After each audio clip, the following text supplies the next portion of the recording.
হবেন না, কান্না করবেন না, ভেঙে পড়বেন না, মনটাকে শক্ত করুন। 15 বছর আমাদের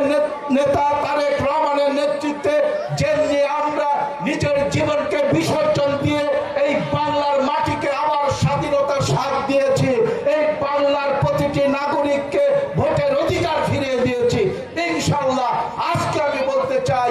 ইনশাআল্লাহ যদি আল্লাহ থাকে, আপনাদের কর্মের ফল, আপনাদের ভালোবাসার ফল, আপনাদের হৃদয়ের পবিত্র দিয়ে চাওয়া,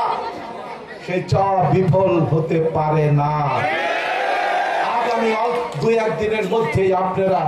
আপনাদের কাঙ্ক্ষিত সেই কান্নার অবসান হবে, আপনাদের সেই কষ্টের অবসান হবে।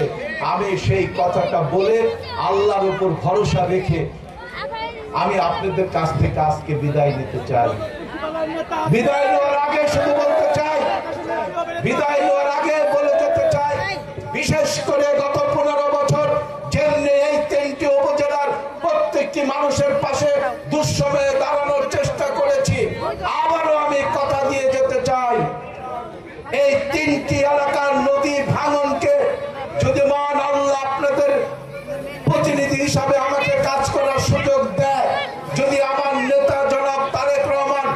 ন্যায্য সাংগঠনিক জনগণের ভালোবাসা, জনগণের চাওয়া পাওয়ার প্রতিফলন ঘটানোর যদি আমাকে তার নমিনি ঠিক করেন, তাহলে আমি বলতে চাই আপনাদের এই 3টি উপজেলার